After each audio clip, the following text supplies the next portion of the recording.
Hi, and welcome to Mrs. PM Reads, where we are continuing in our story, The Magic Circle by Katherine Neville.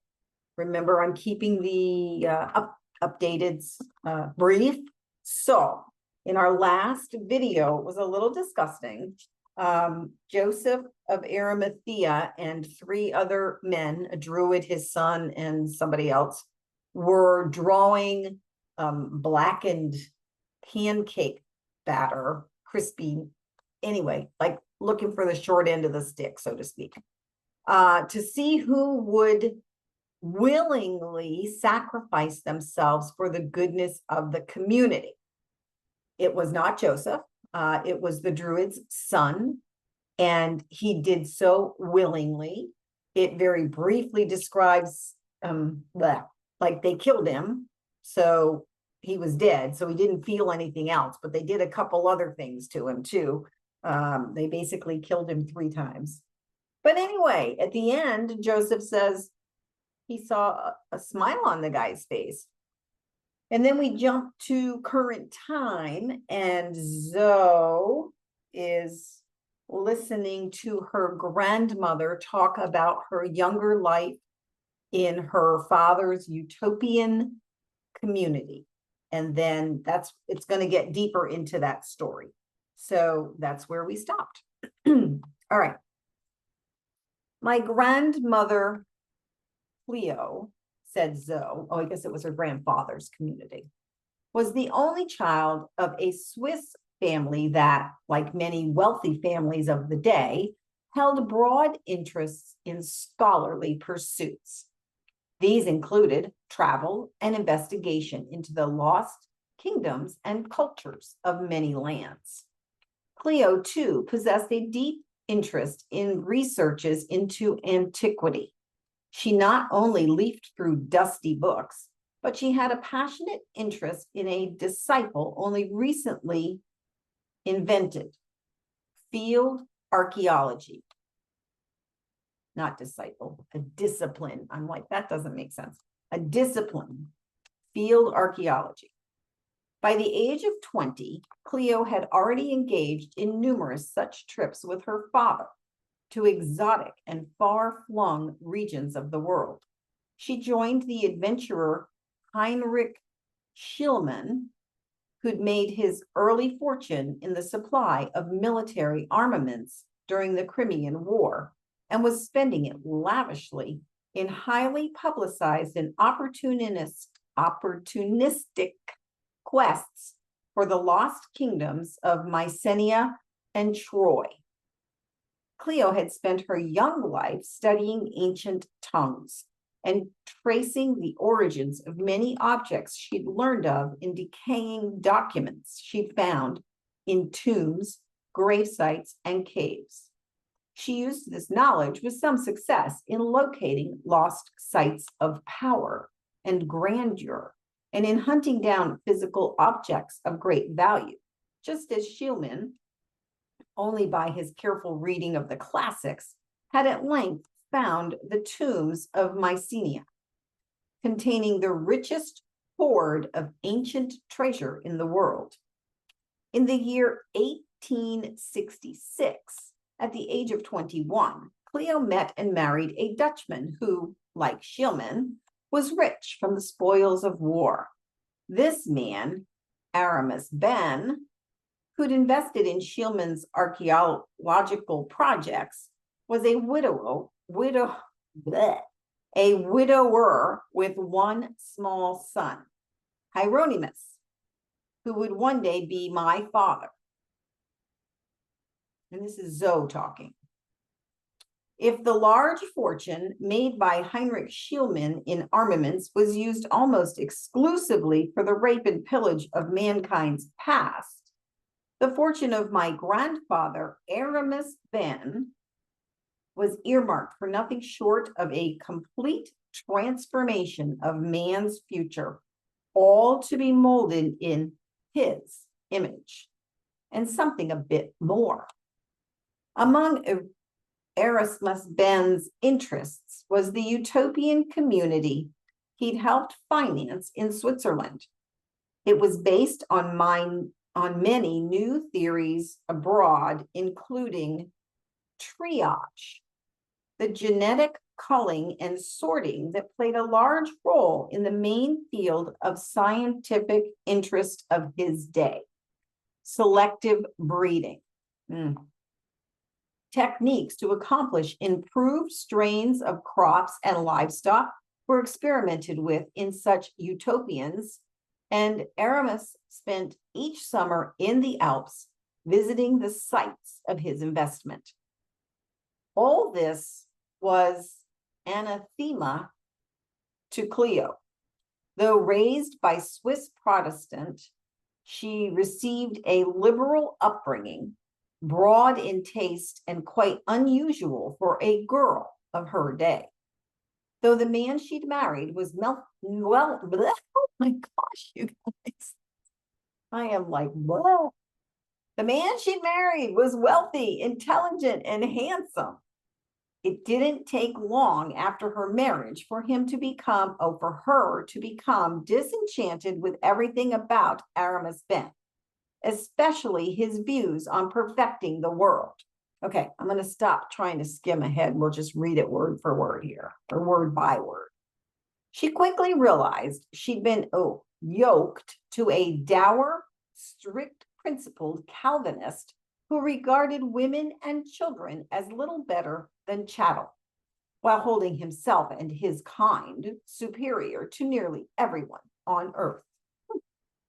Clio soon discovered, too, that Eramus hadn't married her only for her tawny blonde beauty, healthy body, or clever mind, but rather to secure for himself the large financial estate that she, as an only child, would possess upon her father's death. And more important, the historically valuable collection of artifacts, talismans, and scrolls she'd helped collect and would also inherit from her family. Eramus seemed mesmerized to the point of obsession with knowing more about the secrets of the past, as well as powers that might be garnered in the future, while remaining practically oblivious to the demands of the present. When Clio gave birth to their daughter just 2 years after their marriage, Eramus left her bed altogether, having exercised his genetic duties. Wow. After all, if you counted the son he produced by his earlier marriage, he'd fulfilled this duty not only once, but twice. Though this was a situation common in upper-class marriages of the past century, our family's progress was soon to take a very strange and different twist. In summers, Eramus took Clio to visit his utopian project in the Alps. It soon became clear he could ill afford to go on pouring money into the project so lavishly year after year. But that was not all that attracted his interest in the region. In the vicinity was something that might prove of great value: the pagan shrines I mentioned, as well as caves, some dating back to Neanderthal times, that due to their inaccessibility were largely unknown and unexplored, except by a band of migrant gypsies that sometimes summered nearby. With visions of gold artifacts and sugar plums dancing in his head, most of them planted by Schielmann's recent splashy successes, Eramus hoped to find something of value, even of great power. Interestingly, Clio agreed. Clio hardly needed prompting to organize the gypsies to support her first love, archaeology. The summer after her daughter was born, she set off with her posse. As they explored the alpine caves together, Clio found the gypsies extraordinarily knowledgeable in the meaning of artifacts they'd unearthed and of their surrounding history, even from ancient times. She began leaving more and more of her collection in their hands for safekeeping. But also she found wisdom in the ways of these people who attracted her greatly, especially one. Clio's expeditions with the gypsies soon went farther afield. She returned with interesting objects and pottery. The most unusual piece found in a cave between Interlaken and Bern was a statue of an ancient bear goddess, along with a totem bear. Deeper in the same cave were some intriguing clay jars that looked very ancient, containing scrolls she once set about trying to decipher. On their return to Holland that fall, Clio was enraged to learn that Erasmus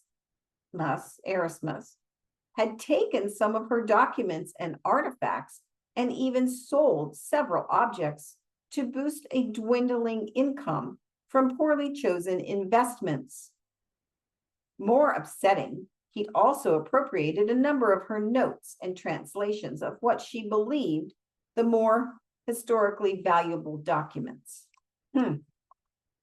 When confronted, Eramus riposted by drawing Clio's attention to those scrolls she'd more recently discovered, which she'd left in the hands of the gypsies.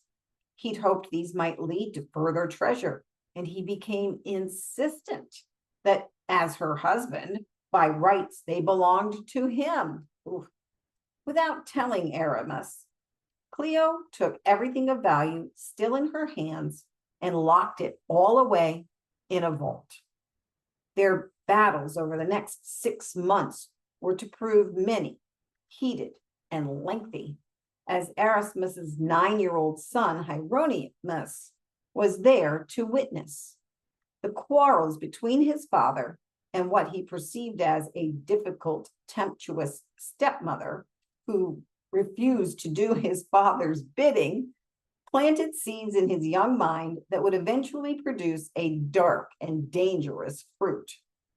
The summer of 1870, when Hieronymus was 10 years old and his baby sister had just turned 2, Clio's father died, and his rich trove of manuscripts and objects came into her possession. Her father sensibly left the money in a trust for the sole use of Clio and her descendants, and a private message to be opened only by her. Based on her father's last letter, Clio planned an extended trek with the gypsies across the Swiss border into Italy, leaving the children behind with their father. But this time, Erasmus insisted upon accompanying her. He'd begun to suspect his young wife of holding back much she'd discovered, and he thought he might know why. Then Clio simply disappeared one night with the gypsies, leaving a note that she would be back by summer's end. But that was never to be. From that point onward, even swiftly followed events, almost as if directed by an unseen hand.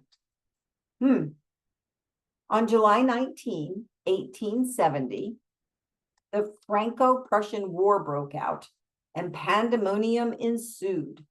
The utopian commune swiftly dissolved, its outside funds cut off by the war.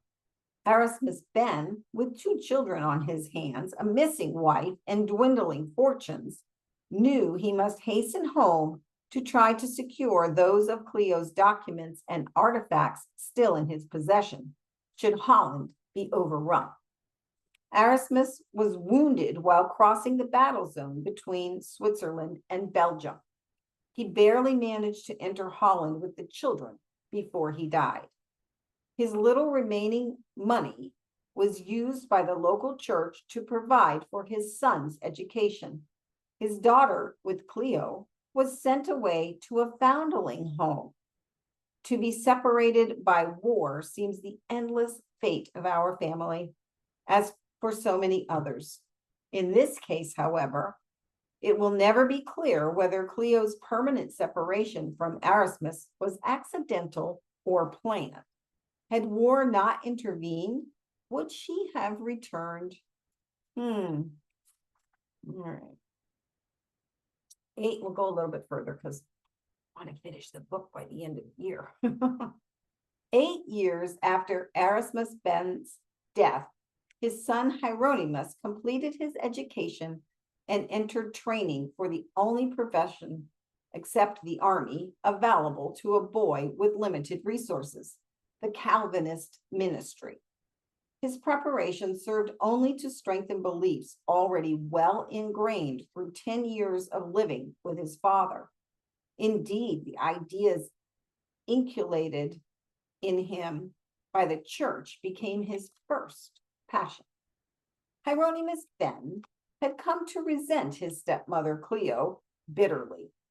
He irrationally saw her as having robbed him and his father of everything for which, in the Calvinistic scene, had they'd been chosen. Interesting. She'd abandoned his father in wartime, going off with the gypsies and stealing everything the family owned of value. In the darkness of his heart, Hieronymus suspected her of far worse. For who knew what the unbridled passions of a woman like that might have led her to? If only his father had gained the upper hand with this woman, his wife, as had surely been his right in the eyes of God and under law. Everything Clio owned, even before her marriage to his father, Hieronymus believed should by rights now belong to him. Wow. Instead, it was because of his stepmother Clio, Hieronymus reasoned, that he wound up receiving nothing better than a pauper's education. He really cared nothing about his young half-sister, who'd been sent off God knew where. After all, she was partly of Clio's blood. It was his inheritance he wanted. He perused his father's papers kept for him by the church. He now had an excellent idea of the nature and value of those artifacts and documents his stepmother had hoarded and refused to let his father see or sell. They'd be worth far more today when the value of such things was better understood. He resolved that one day he would find his stepmother and get his birthright back. This day of reckoning might be years in coming, but come at last, it would. We're going to stop there. As I mentioned, we've got about 75 pages to go and about 35 days left in the year at this point from when I started reading. So I'm probably going to read a little longer just to try to make sure we finish the book in a year. All right, you guys. Sorry for tripping over my tongue so much in the beginning. I do try to scan ahead so I know what I'm going to say, but sometimes in the ahead I get tongue-tied in the current. Anyway, I do hope you're enjoying the story and that you will have a wonderful day and that I will see you next time.